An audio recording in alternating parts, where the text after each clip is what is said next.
নমস্কার বন্ধুরা, রূপা simple and daily লাইফে একটা নতুন পর্বে সবাইকে স্বাগত জানাই। আজ শেয়ার করব সম্পূর্ণ নিরামিষ অত্যন্ত লোভনীয় ইউনিক একটা বেগুনের রেসিপি। বেগুন দিয়েও যে এত সুন্দর লোভনীয় একটা রেসিপি তৈরি করা যায়, প্রথম থেকে শেষ পর্যন্ত না দেখলে বুঝতে পারবেন না। নাম না বললে কেউ বুঝতেই পারবেন না এটা বেগুনের রেসিপি। তাহলে চলুন কিভাবে কি দিয়ে তৈরি করলাম দেখে নেওয়া যাক। নিয়েছি এখানে বন্ধুরা আমি বেশ বড় সাইজের একটা বেগুন, কারণ বেগুনের যাই আপনি রান্না করুন না কেন বেগুন কিন্তু অনেকটাই কমে যায়। তাই আমি এখানে বেশ বড় সাইজের একটা বেগুন নিয়েছি। আপনাদের কাছে ছোট বেগুন হলে আপনারা দুটো তিনটে নিয়ে নিতে পারেন। যেটা করতে হবে দেখুন, আমি অফ ক্যামেরায় বেগুনটাকে এইভাবে 4 টুকরো করে কেটে নিয়েছি। বেগুনের মধ্যে তো পোকা থাকে, তাই অবশ্যই বেগুনটা এইভাবে আগে কেটে দেখে নিতে হবে। এইবার আমি একটা গ্রেটারের সাহায্যে পুরো বেগুনটাকে এইভাবে গ্রেট করে নেব।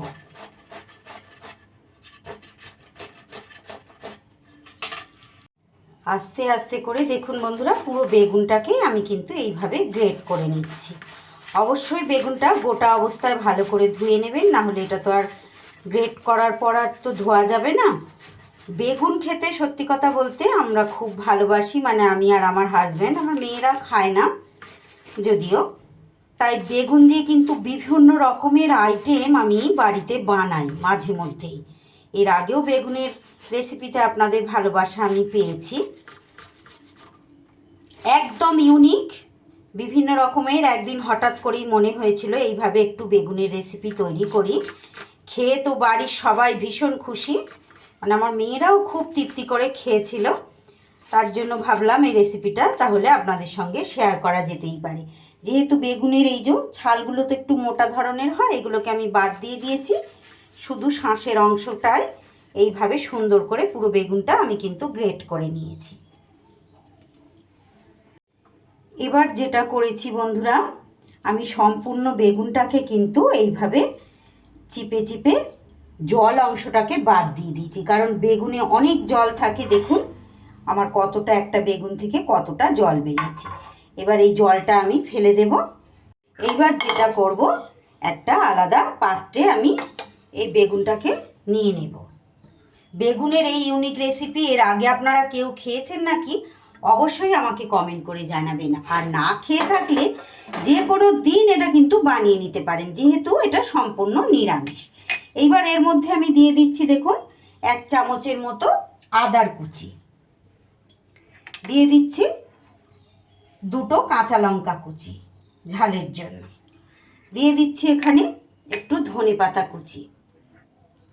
তারই সাথে দিয়ে দেব দেখুন হামালদিস্তের মধ্যে আমি একটু কাজুকে ভেঙে নিয়েছি, সেই কাজুর ভাঙাটা দিয়ে দিচ্ছি। এটাতে কিন্তু ভীষণ সুন্দর স্বাদ হবে।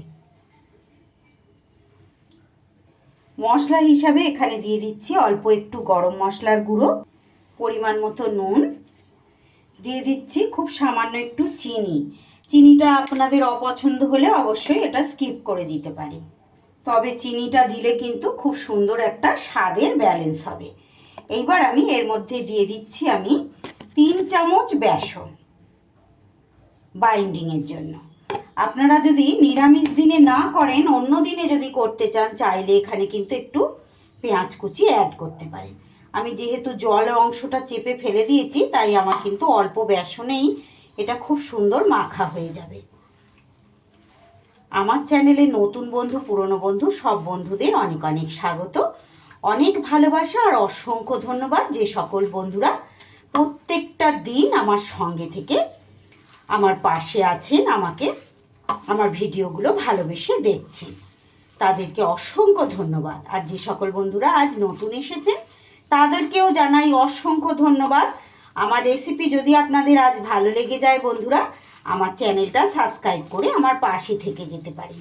পাশে থাকা বেল আইকনটা অল করে দেবেন, যাতে যে কোনো রকম নতুন ভিডিও আপলোড করলে সবার আগে আপনাদের কাছে নোটিফিকেশান পৌঁছে যায়, আর আপনারা সেটা সময় সুযোগ মতো দেখে নিতে পারেন। আমি কিন্তু প্রত্যেক দিন এই ধরনের একদম সিম্পল অথচ ভীষণ লোভনীয় বিভিন্ন রকমের রেসিপি কিন্তু আমি দিয়ে থাকি। আশা করছি আপনাদের ভালো লাগবে। আর ফেসবুক পেজ থেকে যে সকল বন্ধুরা দেখছেন যদি আমার রেসিপি ভালো লেগে যায় প্লিজ বন্ধুরা আমার পেজটা ফলো করে আমার পাশে থাকতে পারেন। এই দেখুন কথা বলতে বলতে সুন্দর করে এটা কিন্তু আমার মাখা হয়ে গেছে। কত বড় বেগুনটা দেখছেন তো কত কম হয়ে গেছে। তাই আপনাদের যতটা প্রয়োজন সেই আন্দাজে কিন্তু বেগুনটা নিয়ে নেবেন। এইবার এই পাত্রটার মধ্যে ছোট ছোট করে এইভাবে গোল গোল করে একটা আকার দিয়ে নেব। আপনারা গোল চ্যাপ্টা যেমন ইচ্ছা তেমন কিন্তু আকার দিতে পারেন। আপনি যদি মুখে না বলেন কেউ বুঝতেই পারবে না যে এটা আপনি বেগুন দিয়ে বানিয়েছেন, এতটাই টেস্টি হয়। বেগুন তো অনেকেই পছন্দ করেন না, যাদের অ্যালার্জি আছে শারীরিক কারণে খেতে পারেন না সেটা আলাদা ব্যাপার, কিন্তু এমনিতেও কিন্তু অনেকে বেগুন খেতে পছন্দ করেন না। এইভাবে বানিয়ে আপনি যদি তাকে না বলেন এটা বেগুন দিয়ে বানিয়েছেন বুঝতেই পারবেন না।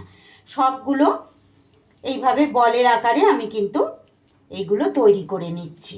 আমার আজকের রেসিপি ভালো লাগলে প্লিজ বন্ধুরা একটা লাইক করে দেবেন, ছোট একটা কমেন্ট করে জানিয়ে যেতে ভুলবেন না যে আপনাদের কেমন লাগলো। আপনাদের একটা লাইক আর একটা কমেন্ট আমাকে নতুন নতুন ভিডিও তৈরি করতে উৎসাহ যোগাবে, আর আমার ভিডিওটাকেও কিন্তু অনেক দূর পর্যন্ত এগিয়ে নিয়ে যেতে সাহায্য করবে। এইভাবে সবকটাই কিন্তু আমার এক এক করে তৈরি হয়ে গেল। এবার গ্যাসে কড়াই বসিয়ে কড়াইতে দিয়ে দিচ্ছি আমি রাইস ব্র্যান অয়েল। আপনারা চাইলে সর্ষের তেলেও করতে পারেন। তেল বেশ ভালো করে কিন্তু গরম করে নিতে হবে। তেলটাকে একটু কড়াইয়ের চারপাশে এইভাবে ছড়িয়ে দিচ্ছি। সুন্দর করে একদম ধোঁয়া ওঠা গরম হয়ে গেলে এইবারে আমি একটা একটা করে এই বলগুলো দিয়ে দেব।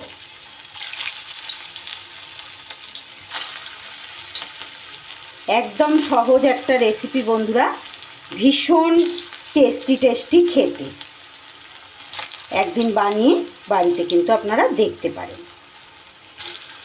প্রথম ব্যাচে এইগুলোই দিয়ে দিলাম। আর আছে এগুলো দেখুন বেশ সুন্দর করে এইভাবে লাল লাল করে আমি কিন্তু বলগুলোকে ভেজে নিয়েছি। এবার এগুলো আমি তেল থেকে তুলে নেব। বাকি বলগুলোও কিন্তু আমি একই রকমভাবে কড়াইতে দিয়ে দিচ্ছি। একদিন অবশ্যই এইভাবে তৈরি করে বাড়ির মানুষগুলোকে চমকে দিন বন্ধুরা, যে বেগুন দিয়েও এত ভালো এত টেস্টি একটা রেসিপি হয়, সবাই কিন্তু চমকে যাবে। আমার এই বলগুলো ভাজা হতে হতে আমি একটা মশলা রেডি করে নেব। এই বাটিতে আমি নিয়ে নিচ্ছি 2টো কাঁচা লঙ্কা, আর নিয়ে নিচ্ছি খুব অল্প পরিমাণ আদা, হাফ ইঞ্চির মতো। দিয়ে দিলাম একটা মাঝারি সাইজের টমেটো, দিয়ে দিচ্ছি হাফ চামচ পরিমাণ জিরের গুঁড়ো আর হাফ চামচ পরিমাণ ধনের গুঁড়ো। ধনে আর জিরেটা এটা কিন্তু আপনারা আলাদা করেও গুলে মশলার সাথে দিতে পারেন। খুব সামান্য একটু জল দিয়ে খুব সুন্দর মিহি পেস্ট একটা তৈরি হয়ে গেল। এদিকে এই বলগুলো কিন্তু আমার সুন্দর করে ভাজা হয়ে গেছে।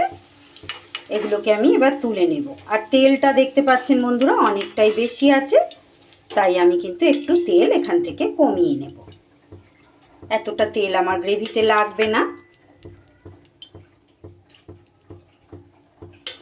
তেলটা একটু কমিয়ে নিয়ে এইবার আমি এর মধ্যে দিয়ে দিচ্ছি ফোড়নে একটা তেজপাতা, একটা শুকনো লঙ্কা, আর দিয়ে দিচ্ছি খুব সামান্য পরিমাণ গোটা গরম মশলা আর সামান্য পরিমাণ একটু জিরে, 2টো এলাচ 2টো লবঙ্গ আর সামান্য পরিমাণ একটু দারচিনি আমি দিই। এইবার বেটে রাখা মশলাটা দিয়ে দিলাম। মিক্সির বাটিটা ধুয়ে একটু জলও কিন্তু এখানে অ্যাড করে দিলাম। মশলা কিন্তু বেশ সুন্দর করে এবার কষিয়ে নিতে হবে। এবার আমি এরই ওপরে দিয়ে দিচ্ছি সামান্য পরিমাণ হলুদ গুঁড়ো আর খুবই অল্প পরিমাণ একটু কাশ্মীরি লঙ্কার গুঁড়ো, সুন্দর একটা কালার হওয়ার জন্য। আর দিয়ে দিলাম পরিমাণ মতো নুন। সুন্দর কালার মানে দেখতে না হলে তো খেতেও ভালো লাগবে না, তাই না? তাই কাশ্মীরি লঙ্কার গুঁড়োটা কিন্তু একদম অপশনাল, আপনাদের মন চাইলে দেবেন, না হলে দেবেন না। এইবার মশলা সুন্দর করে আমি কষিয়ে নিচ্ছি। একদম বেসিক মশলা, নিরামিষ যেহেতু, তাই কষাতে কিন্তু বেশি সময় লাগবে না। নিরামিষ যদি একেবারেই না খেতে চান, এখানে অবশ্যই আপনারা পেঁয়াজ কুচি আর একটু রসুন বাটা কিন্তু অ্যাড করতে পারেন, তবে এটা কিন্তু নিরামিষ খেতেই বেশি ভালো লাগে। এবার এরই মধ্যে দিয়ে দিচ্ছি একটু কসুরি মেথি, আর দিয়ে দিচ্ছি একদম সামান্য নামমাত্র কয়েকটা দানা চিনি।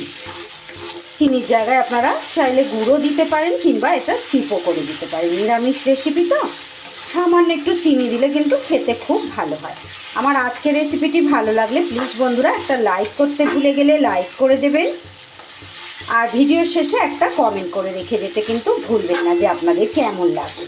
আর ভালো লাগলে অবশ্যই বাড়িতে এইভাবে যে কোনো দিন ট্রাই করবেন। গরম ভাত বা রুটির সাথে কিন্তু ভীষণ লোভনীয়, খুব সুস্বাদু একটা রেসিপি। সামান্য উপকরণ দিয়েই কীভাবে অতুলনীয় রেসিপিগুলো করে নেওয়া যায়, সেই ধরনের রেসিপি কিন্তু আমি প্রত্যেক দিন শেয়ার করি। যারা আমার সঙ্গে থেকে প্রত্যেক দিন দেখেন তারা তো জানেনই, যারা নতুন এসেছেন তাদের উদ্দেশ্যে বললাম।